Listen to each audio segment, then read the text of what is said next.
What happened was a state representative named Dwayne Bohawk, naturally, heard that at his son's school, the teachers were so paranoid that if they said Christmas tree instead of holiday tree, they would wind up getting prosecuted by the ACLU. So Thick Rick Perry signed a law protecting folks from ever going to jail for saying Christmas tree, even though this has never actually happened to anyone in Texas, because the pollution killed all the trees. And people there don't go to jail, they just get the chair.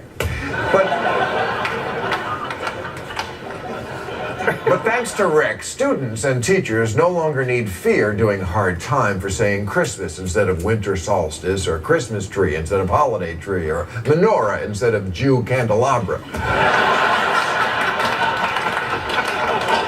Oh, Rick, what a bimbo. At the signing ceremony, Rick said, "I realize it's only June, but it's a good June. And the holidays are coming early this year. Thank you, Miss Utah."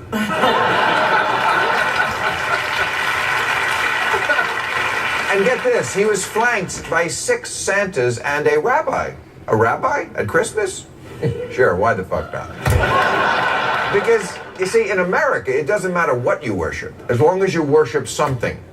Religious people aren't afraid of other religious people. Oh, sure, sometimes they kill and hate them, but they don't fear them. They fear atheists because we are the ones who aren't clapping during Peter Pan.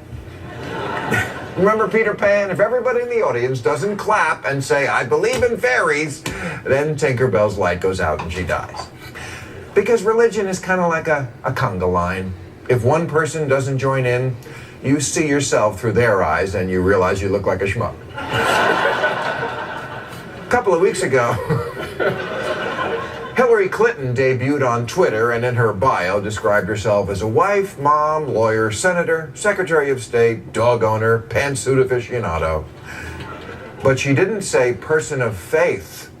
And Sally Quinn in the Washington Post called her out for that unforgivable omission. Oh, really? Even tweets have to be religiously correct now? This is what they do in Iran and Saudi Arabia, shaming people publicly for not being pious enough.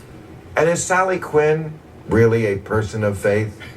I hope not. Faith means the purposeful suspension of critical thinking. It's nothing to be admired.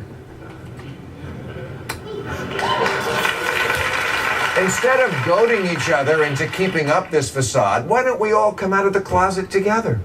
Wolf Blitzer is Jewish, and yet last month, after the tornado in Oklahoma, he kept badgering a survivor with, "Do you thank the Lord? Do you thank the Lord for sparing you?"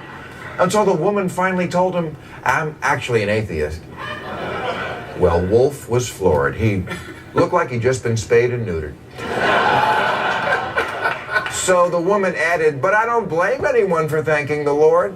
See, this is what Bible thumpers are terrified of. Atheists are among us, even in Oklahoma. And they're nice. Oh, shit. First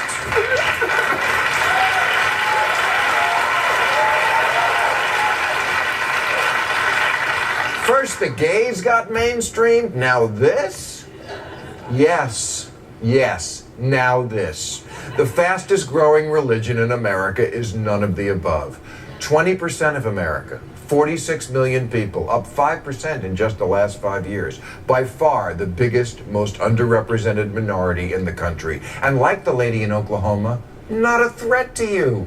Atheists like Christmas too. And we also scream, "Oh God," during sex.